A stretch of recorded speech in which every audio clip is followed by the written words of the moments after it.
సర్వాధికారియు నిరంతర స్తోత్రార్హుడు యేసుక్రీస్తు ప్రభువారి ప్రశస్త నామంలో ఉదయకాలపు వర్తమానాల కొరకు ఎదురు చూస్తున్న మీ అందరికీ ఇమాన్యుయల్ మినిస్ట్రీస్ తరపున మా హృదయపూర్వకమైన వందనాలు శుభాలు తెలియజేస్తున్నాను. క్రీస్తునందు మాకు అత్యంత ప్రియమైన దైవజనమ, రేపటి నుండి మెదక్ టౌన్లో మన ఇమాన్యుయల్ మినిస్ట్రీస్ ద్వారా 3 దినాలు సువార్త సభలు జరగబోతున్నాయి. ప్రార్థించండి. ఈ విషయం మీరు ఎరిగిన వారందరికీ షేర్ చేయండి. ఏమాత్రం అవకాశం ఉన్నా కుటుంబాలుగా ఈ మీటింగ్స్లో మీరందరూ పాలుపంపులు పొందగలరని ప్రేమతో మీ అందరినీ ఆహ్వానిస్తూ ఉన్నాం. బీడుబారిన ప్రాంతాల్లో సువార్త విత్తనాలు విత్తి ఒక గొప్ప ఉద్యమం ఆ ప్రాంతాల్లో దేవుని ఆత్మ ద్వారా కలుగు చేయాలని హృదయ భారంతో ఆ ప్రాంతాల్లో సేవ చేస్తున్నాం. మీ ప్రార్థన, మీ సహకారం మాకు కావాలి. తప్పకుండా మీటింగ్స్ కొరకు, ఈ పరిచర్య కొరకు ప్రార్థన చేస్తారు కదూ. Thank you. మంచిది. ఈ దినం ఉదయకాలం లేచి అరుణోదయ ప్రార్థన చేసుకున్నారా తమ్ముడు? కనీసం 2-3 అధ్యాయాలైన దేవుని వాక్యాన్ని ధ్యానించారా? అవును, గడిచిన రాత్రి కుటుంబంలో కుటుంబ ప్రార్థన జరిగిందా? ఇమాన్యుయల్ మినిస్ట్రీస్ని ప్రేమించి వాక్యం వినే దైవజన్మ, ఎందుకు దినదినం ప్రతి దినం దేవునితో మనం గడపాలి? ప్రార్థన చేసుకున్నారా అని ఎందుకు ప్రతిదినం మిమ్మల్ని అడుగుతానో తెలుసా?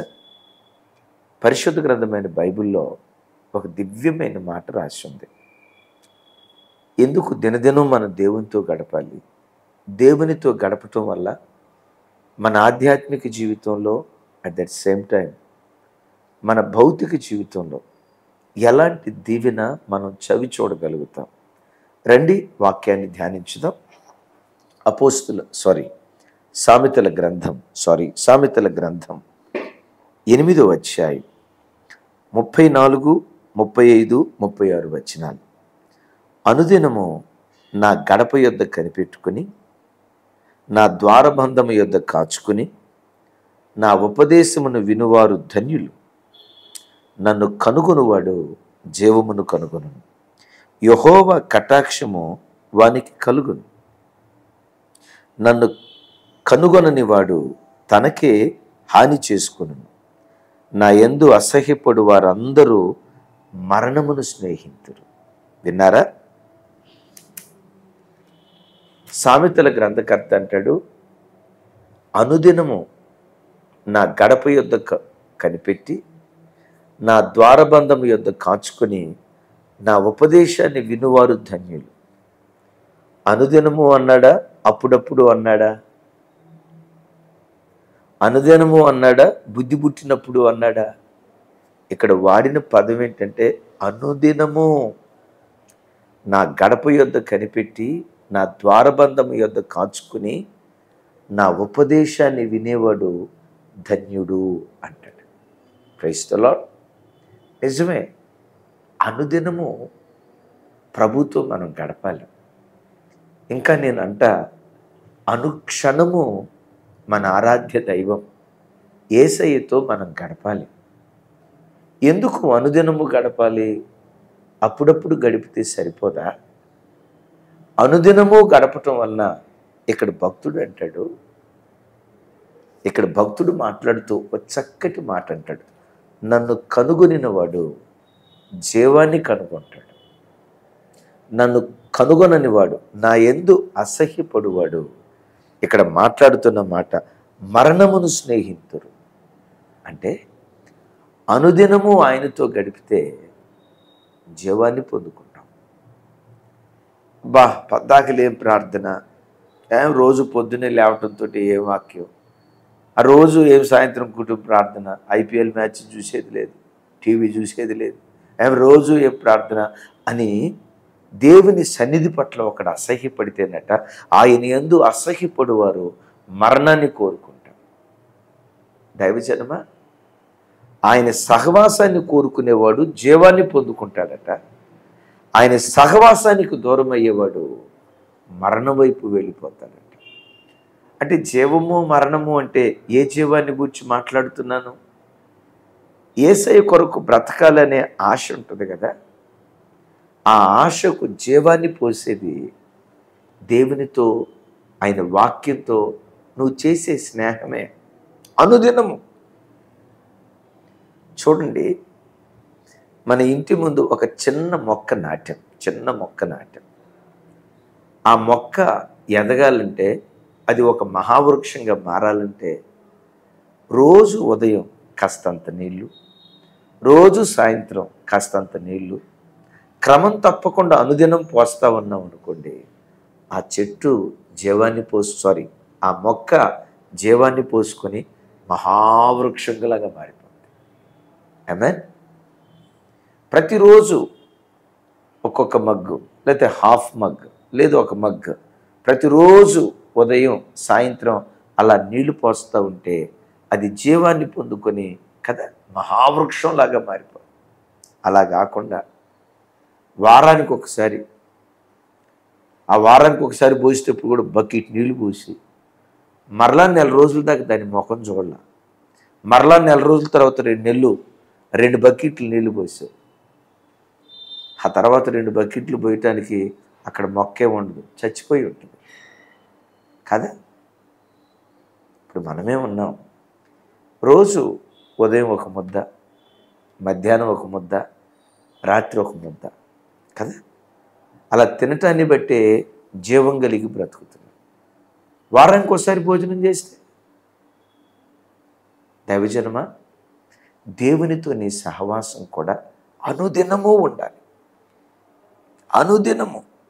అందుకనే ప్రతి దినం అరుణోదయపు ప్రార్థన ఆగిపోనివ్వకు, కుటుంబ ప్రార్థన ఆగిపోనివ్వకు. నేను ఎప్పుడు చెప్తా కదా, నీ ఇంటిలో నీ కుటుంబ ప్రార్థన ఆగిపోయిందంటే అది నీవు మరణించిన రోజు మాత్రమే అయి ఉండాలి. Up to your last breath. దైవజనమ విన్నారా? ఓపిక ఉన్నంత వరకే కాదు, ఊపిరున్నంత వరకు దైవ సన్నిధిలో నువ్వు ప్రార్థన చేస్తూ ఉండాలి.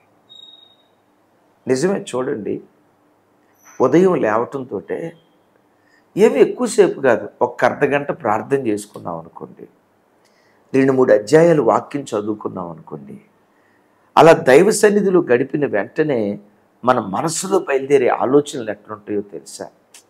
ప్రభు కొరకే బ్రతకాలరా, ఏముంది ఈ లోకంలో, ఎంతకాలం భూమి మీద బ్రతుకుతావు, ఈ పాపాన్ని ప్రేమించకూడదురా, లోకాన్ని స్నేహించకూడదురా, బ్రతికితే యేసయ్య కొరకే బ్రతకాలి అనే ఒక దివ్యమైన ఆలోచన నీలో జీవం పోసుకుంటుందే. కారణం ఏంటో తెలుసా? ఆయన గడప యొద్ద గడపటాన్ని బట్టి. దైవజనమ, నీలో ఉన్న భక్తి మనస్సు జీవాన్ని పోసుకోవాలన్నా, దేవునితో నడవాలి అనే ఆలోచన జీవాన్ని పోసుకోవాలన్నా, ఒక పవిత్రమైన జీవితం యేసయ్య కొరకు నేను జీవించాలి అనే ఆలోచనకు జీవం పోసుకోవాలన్నా దానికి జీవాన్ని పోసేదే దేవునితో గడిపే అనుభవం. అబ్బా ఏం ప్రార్థన అండి, పద్దాకల ఏం వాక్యం అండి, ఆయన సన్నిధిని అసహ్యపడ్డావా, నీలో ఉన్న భక్తి మనసు చచ్చిపోవటం ప్రారంభిస్తుంది. పరిశుద్ధమైన జీవితం, ఆత్మ సంబంధమైన మనసు నీలో చచ్చిపోవటం ప్రారంభిస్తుంది. నీవెప్పటికీ జీవము కలిగిన క్రైస్తవుడిగా దేవుని సన్నిధిలో బ్రతుకుదువుగాక. నంబర్ 1, అనుదినము ఆయనతో గడిపితే జీవాన్ని పోసుకుంటాం. ఒక ఆత్మ సంబంధమైన జీవితం జీవించడానికి కావలసిన జీవం దేవుని సహవాసం నీకు ఇస్తుంది. రెండో మాట చెప్పమంటారా? అనుదినము ఆయన సన్నిధిలో గడిపితేనట యెహోవా కటాక్షం ఆ వ్యక్తి మీదకి దిగొస్తుందట. దైవజనమా, ఈ దినం మీరు బయలుదేరి వెళ్తుండగా దేవుడైన యెహోవా కటాక్షం మీ మీదకి దిగివచ్చును గాక. దేవుని కటాక్షం మీ పిల్లల మీదకి దిగివచ్చును గాక. దేవుని కటాక్షం మీ వ్యాపారాల మీదకి దిగొచ్చును గాక. యెహోవా కటాక్షం నుండి దినంగా యెహోవా కటాక్షాన్ని పొందుకున్న బ్రతుకుగా మన ఒక్కొక్కరి బ్రతుకులను, ప్రత్యేకంగా తమ్ముడా చెల్లి, నీ బ్రతుకును యెహోవా కటాక్షము నొందిన బ్రతుకుగా నా దేవుడు ఆశీర్వదించును గాక. దేవుని కటాక్షం మన బ్రతుకులో ఏం చేస్తారు? ప్రభు చిత్తమైతే పరిపూర్ణంగా మెదక్క మీటింగ్స్లో ఫస్ట్ డే చెప్తాను. ప్రభు బలపరిస్తే పొదలో ఉన్నవాని కటాక్షం కొంతమంది భక్తుల మీదకి వచ్చింది. ఆ పొదలో ఉన్నవాని కటాక్షం పొందుకున్న వారెవరు, అసలు పొదలో ఉన్నవారెవరు? దివ్యమైన వర్తమానం మెదక్ మీటింగ్స్లో ఫస్ట్ రోజు చెప్తా. సరే, అనుదినము దేవుని సన్నిధిలో మనం గడిపితే దేవుని కటాక్షం మన మీదకి దిగి వస్తుంది. దేవుని కటాక్షం మన మీదకి దిగి వస్తే ఏం జరిగిందో బైబిల్లో కొన్ని మాటలు చెప్తా చూడండి. కీర్తనల గ్రంథం 85వ కీర్తన మొదటి చరణం. యెహోవా, నీవు నీ దేశము యొడల కటాక్షము చూపియున్నావు, చెరకుపోయిన యాకోబు సంతతిని నీవు వెనుకకు రప్పించి ఉన్నావు. ఆమేన్. యాకోబు సంతతి వారు ఎందులోకి వెళ్ళిపోయారట? చెరలోకి వెళ్ళిపోయారట. చెరలోకి వెళ్ళిపోయిన ఆ ప్రజల మీదకి దేవుని కటాక్షం దిగొచ్చిందట. ఆ కటాక్షం దిగి రావటాన్ని బట్టి చెరలో ఉన్న ప్రజలు స్వతంత్రులయ్యారు, చెరలో ఉన్న ప్రజలు విడుదల పొందారు. తమ్ముడు చెల్లి, దేవుని మాట హృదయపూర్వకంగా నమ్ము. ఏ చెరలో నువ్వు ఉన్నావు? అనారోగ్యపు చెరలో ఉన్నావా? అవమానం అనే చెరలో ఉన్నావా? ప్రజల చేత నిందను అనుభవించే చెరలో ఉన్నావా? పేదరికమనే చెరలో ఉన్నావా? అప్పుల బంధకాలనే చెరలో ఉన్నావా? నీ భర్త త్రాగుబోతు బంధకాలనే చెరలో ఉన్నాడా? అక్రమ సంబంధాలనే చెరలో నీ పిల్లలు చిక్కుకున్నారా? ఏ చెరలో ఉన్నా, చెరలో ఉన్న వారికి విడుదలను అనుగ్రహించగలిగిన శక్తి దేవుని కటాక్షం ఎదుగుతుంది. ఆ కటాక్షం ఎక్కడ దొరుకుతుంది? ఆ కటాక్షం ఎక్కడ దొరుకుతుంది? అనుదినము ఎవరైతే దేవుని సన్నిధిలో గడుపుతారో వాళ్ళ మీదకి దేవుని కటాక్షం దిగొచ్చి, ఆ కటాక్షం వాళ్ళ సంఖ్యలను తెంచి, వాళ్ళ బానిస బంధకాలను తెంచి, వారి మెడ మీద ఉన్న కాడిని విరగొట్టి వాళ్ళను స్వతంత్రులుగా మారుస్తుంది దేవుని కటాక్షం. యేసు క్రీస్తు ప్రభువారి మహిమ కలిగిన నామం పేరిట తమ్ముడా చెల్లి, అమ్మా, ప్రీతండ్రి, ఏ బంధకాలలో ఉండి కన్నీళ్లు కారుస్తున్నావో, ఏ సంఖ్యలను చూస్తూ కుమిలి ఏడుస్తున్నావో, ఏ రోగపు బంధకాలను బట్టి గుండె లవిసేలాగా పిచ్చిదానిలాగా ఇంట్లో కూర్చొని రోధిస్తూ ఉన్నావో, ఈ ఉదయకాలపు వేళ దేవుడైన యెహోవా కటాక్షం నీ మీదకి దిగివచ్చును గాక. నీ బంధకాలని ఉదయకాలం నా దేవుడు తెంచును గాక. ఏ సమయంలో నీ వాక్యం వింటున్నా, ఈ వాక్యం వింటుండగా దేవుని కటాక్షం నీ మీదకి దిగొచ్చి నీ బంధకాలు దేవుడు తెంచివేయును గాక. బంధకాలలో ఉన్న నిన్ను స్వేచ్ఛాజీవిగా, స్వతంత్రుడిగా నా దేవుడు నిన్ను మార్చును గాక. యెహోవా కటాక్షం నీకు నాకు కలగాలంటే ఏం చేయాలి? అప్పుడప్పుడు ప్రార్థన చేయటం కాదయ్యా, అప్పుడప్పుడు వాక్యం చదవటం కాదయ్యా, నీకు బుద్ధి పుట్టినప్పుడు దేవుని సన్నిధిలో మోకరించడం కాదయ్యా, అనుదినము ఆయన గడప దగ్గర కనిపెట్టుకో.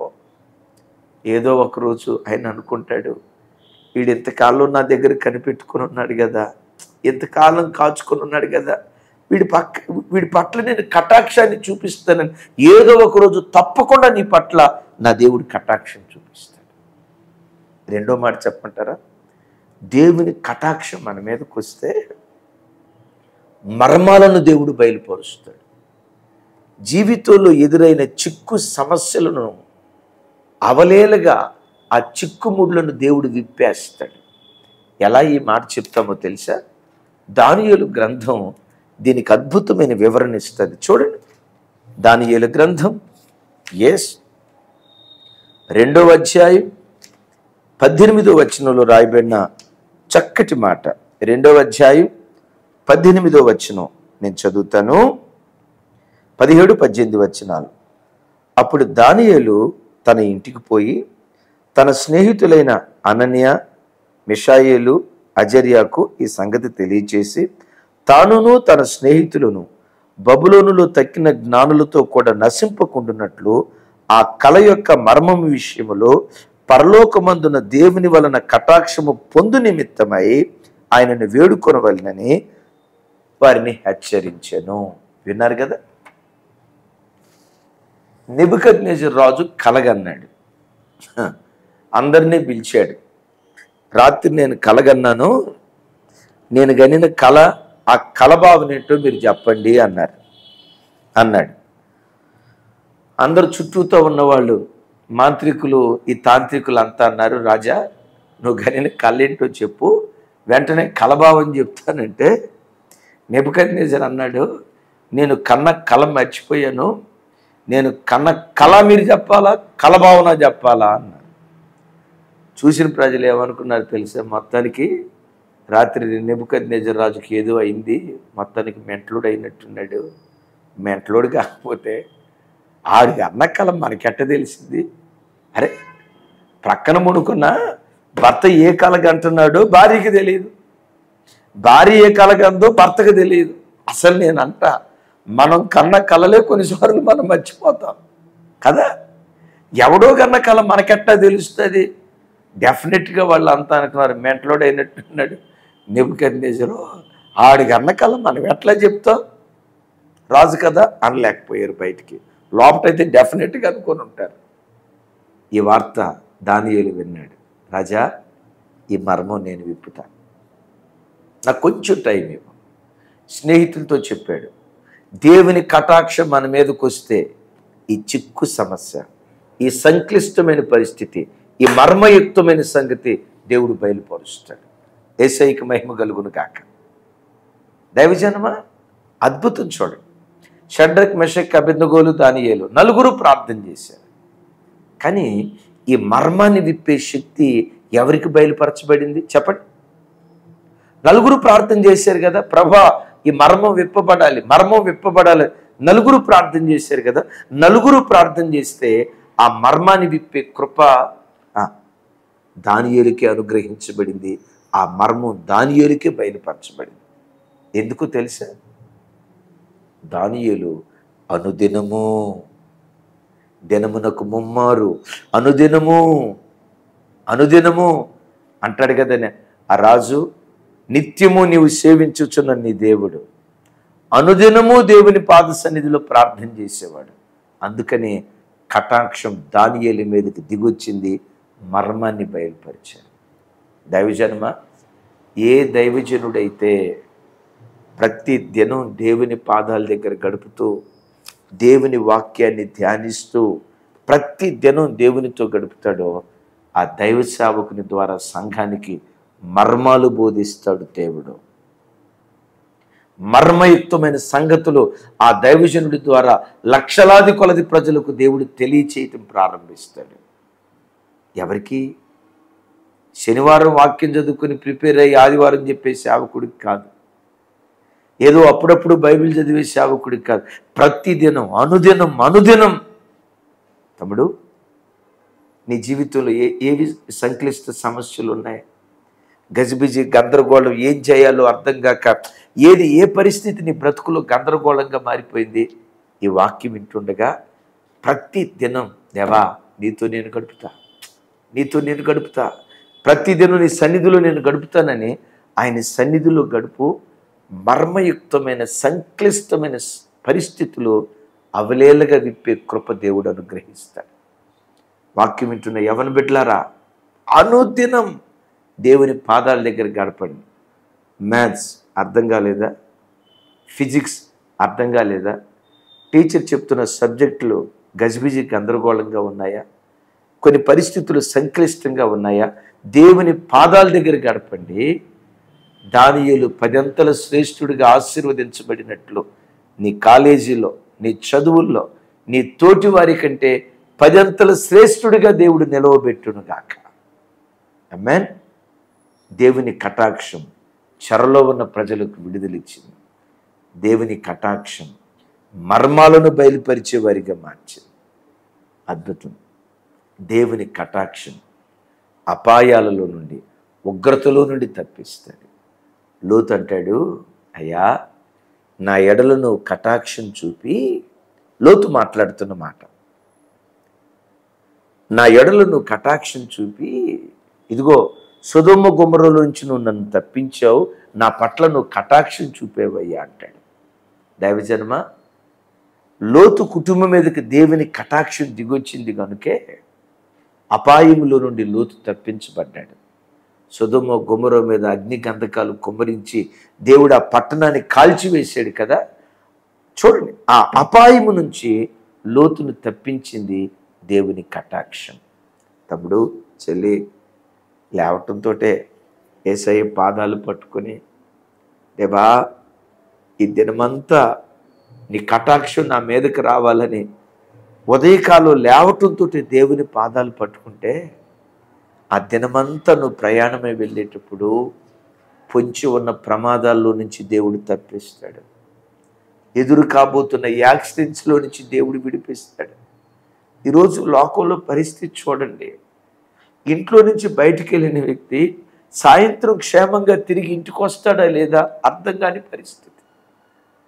ఎక్కడ ఏ అపాయం, ఏ కీడు, ఏ పరిస్థితి సంభవించిందో మనుషునికి అర్థం కావట్లా. ఎదురు కాబోయే ప్రతి కీడు నుంచి నేను తప్పించేది దేవుని కటాక్షం. తమ్ముడు, చెల్లి, ఈ ఉదయకాలం మిమ్మల్ని ఆశీర్వదిస్తున్నాను. ఈ దినం మీరు ఎక్కడెక్కడికి ప్రయాణమే వెళ్తారో దేవుని కటాక్షం మీ మీదకి దిగొచ్చి ప్రతి కీడులో నుంచి దేవుడు మిమ్మల్ని తప్పించునుగాక, మీ పిల్లలను తప్పించునుగాక. దేవుని కటాక్షం మన మీదకి వస్తే ఉగ్రతలో నుంచి మనం తప్పించబడతాం. ఉగ్రత కాలం రాబోతుంది. భక్తిహీనుల మీద దేవుడు తన ఉగ్రతను కుమ్మరించబోతున్నాడు. 7 ఏండ్ల శ్రమల కాలం లోకానికి రాబోతుంది. దైవజనమ, దేవుని కటాక్షం నీ మీదకు దిగొస్తే ఉగ్రతలో నుంచి నీ కుటుంబం తప్పించబడి పరలోక రాజ్యం చేరుకునే భాగ్యం దయగల దేవుడు మనకు అనుగ్రహిస్తాడు.